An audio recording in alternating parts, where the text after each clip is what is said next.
सबसे पहले खबर दें, समुद्री तूफान ताउते से भारतीय साहिली इलाकों में तबाही। भारतीय रियासतों कर्नाटका, केरला, गोवा और महाराष्ट्र में तूफानी बारिशों और तेज हवाओं से मुख्तलिफ हादसात में 12 अफराद हलाक और दर्जनों जख्मी हो चुके हैं। लाखों अफराद नकल मकानी कर चुके हैं। समुद्री तूफान भारतीय रियासत गुजरात के साहिल की जानिब बढ़ रहा है। तूफान आज रात या कल सुबह भारतीय रियासत गुजरात पहुंचेगा।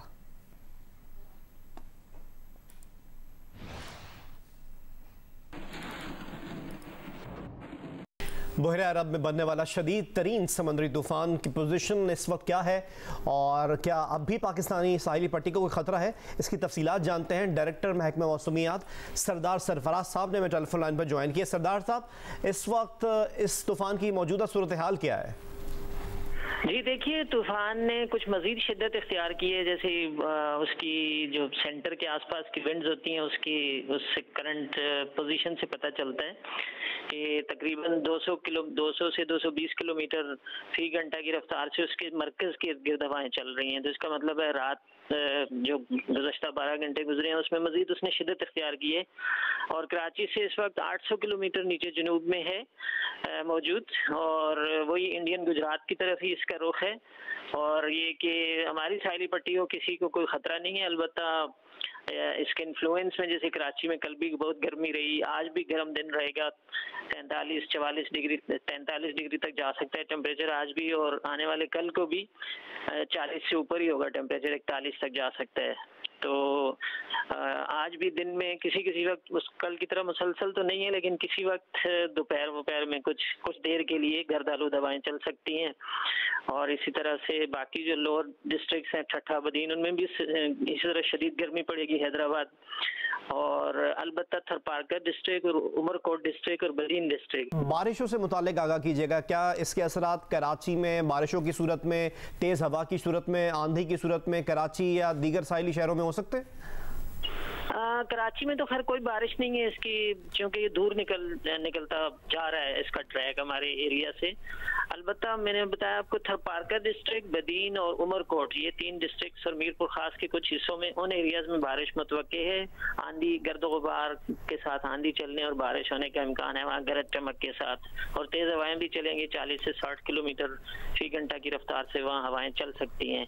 उसमें ज्यादा बारिश जो है वो कुछ मॉडरेट टू हैवी फॉल्स उसमें थरपारकर डिस्ट्रिक्ट में ही है, बाकी इतनी हैवी नहीं है, बाकी मॉडरेट टाइप ही है। उमरकोट और बदीन के कुछ एरियाज में हो जाएगी। जी बहुत बहुत शुक्रिया सरदार साहब, जियो न्यूज़ को अपना वक्त देने के लिए।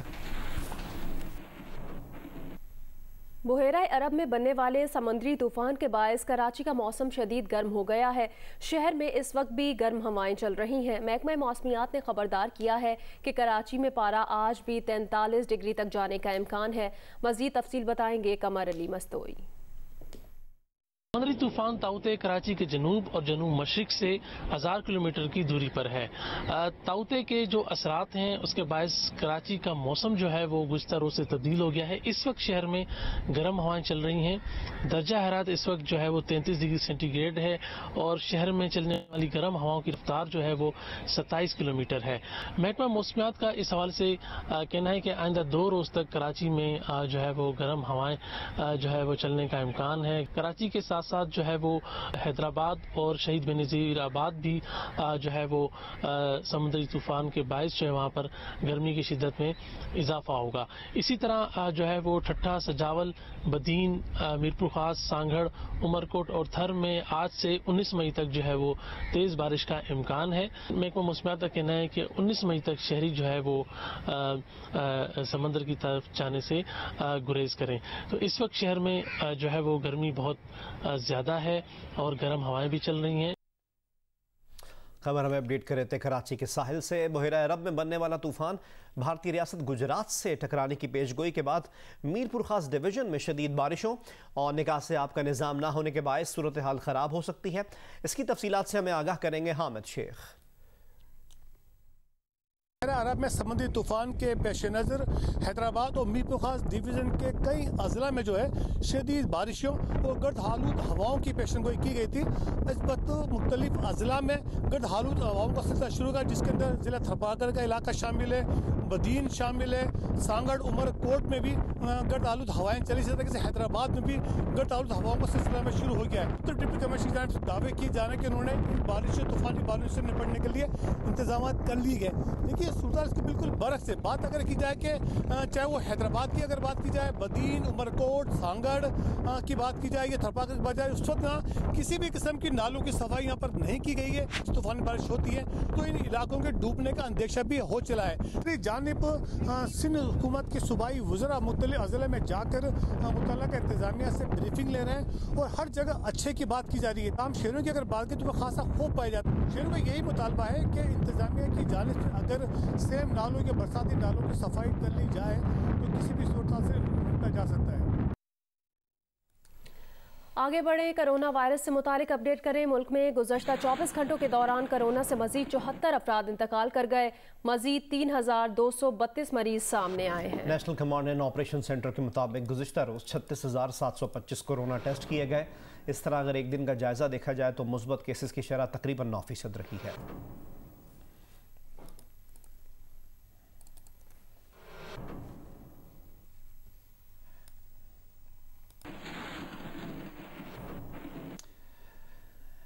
NCOC ने कोरोना वबा के पेश नज़र मुल्क भर के सयाहती मकामात को ताहुक्म सानी बंद रखने का फैसला किया है। ये फैसला ऐसे वक्त आया है जब ईद की तातीलात के बाद दफातर आज से 50% हाजिरी की शर्त के साथ खुल रहे हैं। पाकिस्तान भर में पब्लिक ट्रांसपोर्ट बहाल हो चुकी है। गुंजाइश से 50% कम मुसाफिरों की शर्त लाजमी होगी। 70% मुसाफिरों को बिठाने की शर्त के साथ ट्रेनें भी चलेंगी। मुल्क भर के बाजार आज से रात 8 बजे तक खुले रखे जा सकेंगे। रेस्टोरेंट बाद दस्तूर डाइन इन के लिए बंद रहेंगे, सिर्फ टेक अवे की इजाज़त होगी। वाज़ेह रहे कि मुल्क भर के तालीमी इदारे 23 मई तक बंद रखने का ऐलान पहले ही हो चुका है। NCOC ने कोरोना वबा के पेश नज़र मुल्क भर के सयाहती मकामात को ताहुक्म सानी बंद रखने का फैसला किया है। ये फैसला ऐसे वक्त आया है जब ईद की तातीलात के बाद दफातर आज से 50% हाजिरी की शर्त के साथ खुल रहे हैं। मुल्क भर में ट्रांसपोर्ट बहाल हो चुकी है।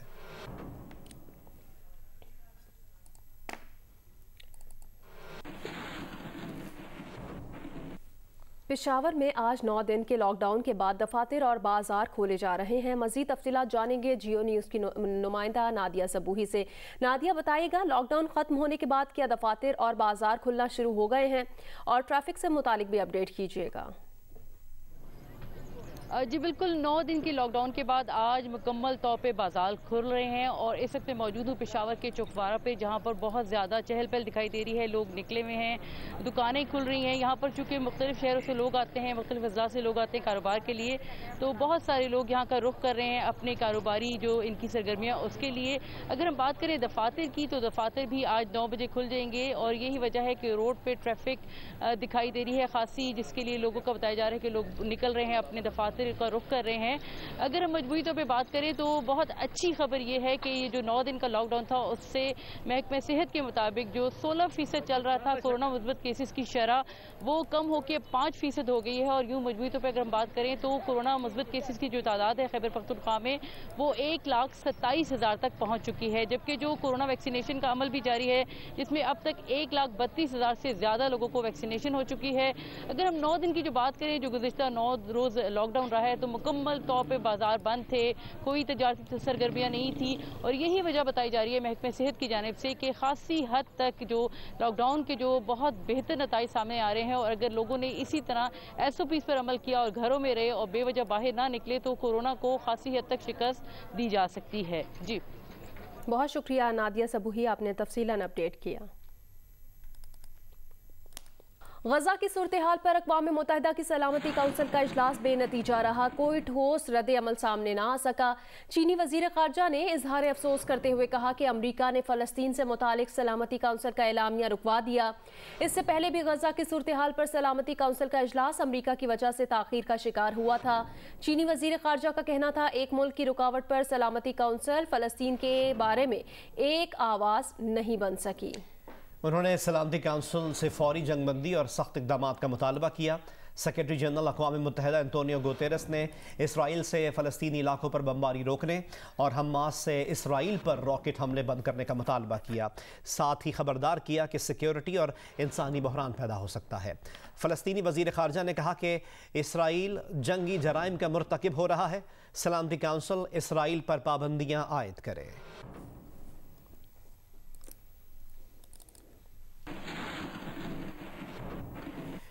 इस्लामी ताउन तंजीम ने निहत्ते फ़लस्तीनियों पर इसराइली हमलों की मजम्मत करते हुए अक़वाम मुत्तहिदा की सलामती काउंसिल से मुतालबा किया है कि वो ये हमले रुकवाए।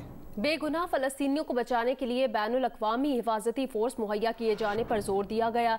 ताहम इजलास से खिताब में ईरान और तुर्की ने इसराइल से ताल्लुकात बेहतर बनाने वाले मुस्लिम ममालिक को कड़ी तनकीद का निशाना बनाया। वज़ीर आज़म इमरान खान ने कहा कि फ़लस्तीन में इसराइली मज़ारिम काबिल मज़म्मत हैं। मलेशिया के साबिक़ वज़ीर आज़म डॉक्टर महातीर मोहम्मद से टेलीफोन पर राब्ता हुआ और टेलीफोन पर गुफ्तगू में वज़ीर आज़म ने मस्जिद अक्सा में नमाजियों पर हमलों और गज़ा पर फ़ज़ाई हमलों की शदीद मज़म्मत की। दोनों रहनुमाओं ने इस मौके पर इसराइली जहरियत की शदीद मज़म्मत करते हुए आलमी बरादरी से इसराइली हमले रुकवाने के लिए हंगामी इक़दामात का मुतालबा किया। वज़ीर आज़म इमरान खान ने और महातीर मोहम्मद ने फ़लस्तीनियों से इज़हार यकजहती किया और कहा कि अक़वाम मुत्तहिदा की करारदादों के मुताबिक मसला फ़लस्तीन का 2 रियासती हल निकाला जाए। खान ने हुकूमती और पार्टी तर्जुमानों का इजलास आज दोपहर तलब कर लिया है। ज़राए के मुताबिक इजलास में शहबाज शरीफ के केसेस समेत अहम उमूर पर गुफ्तगू की जाएगी। इजलास में मसला फ़लस्तीन और हुकूमती हिकमत अमली पर भी गौर होगा। ज़रा ये भी बताते हैं कि इस इजलास में अपोजिशन के खिलाफ हुकूमती बयानिए पर वज़ीर आज़म हिदायत देंगे।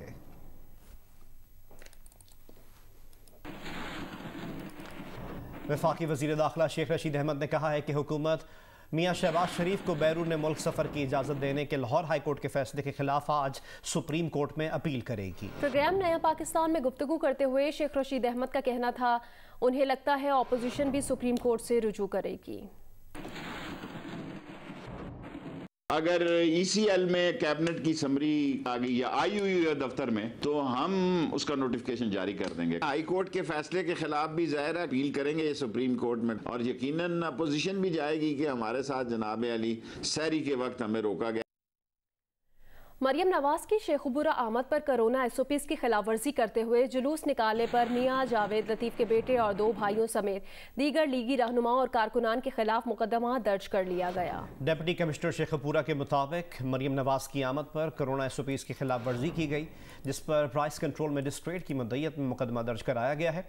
जुलूस निकालने और इज्तिमा करने पर दर्ज मुकदमे में मियाँ जावेद लतीफ़ का बेटा मियाँ हसन जावेद और 2 भाई अमजद लतीफ़ और मुनव्वर लतीफ़ नामजद हैं।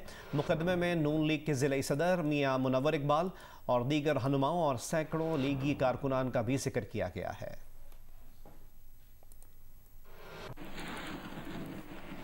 नून लीग की रहनुमा मरियम नवाज ने कहा है कि अवाम के फैसलों को अवाम पर छोड़ दो, अवाम और लीडर्स के दरमियान से हट जाओ, फिर इमरान खान जाने और पाकिस्तान के अवाम जाने। शेखुपुरा में कारकुनान से खिताब में उन्होंने मजीद कहा कि अगर जावेद लतीफ़ गद्दार है तो हम सब गद्दार हैं। उन्होंने कहा, हक को हक कहना और सच को सच कहना, आइन की सरबुलंदी की बात करना गद्दारी है तो बार बार करेंगे। आज हुकूमत की कश्ती डावाडोल है, इसे बचाने के लिए कश्मीर का सौदा किया जा रहा है। मरियम नवाज इससे पहले जावेद लतीफ़ के घर भी गई। परवेज रशीद और मरियम औरंगजेब भी उनके साथ थे।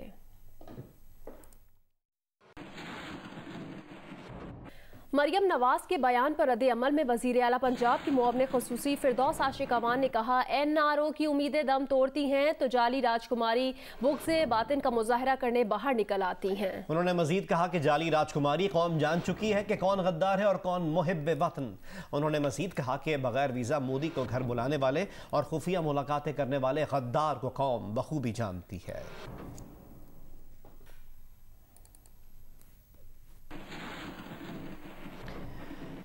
ईद की छुट्टियों के बाद तमाम दफातर आज से 50% हाजिरी के साथ खुल रहे हैं। बाजार रात 8 बजे तक खुले रखने की इजाज़त होगी।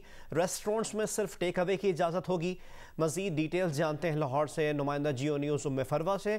कोयटा से सलमान अशरफ हमें अपडेट करेंगे और लोअर दीर से हमें अपडेट करेंगे नुमाइंदा जियो न्यूज़ एहसानुल्लाह शाकिर।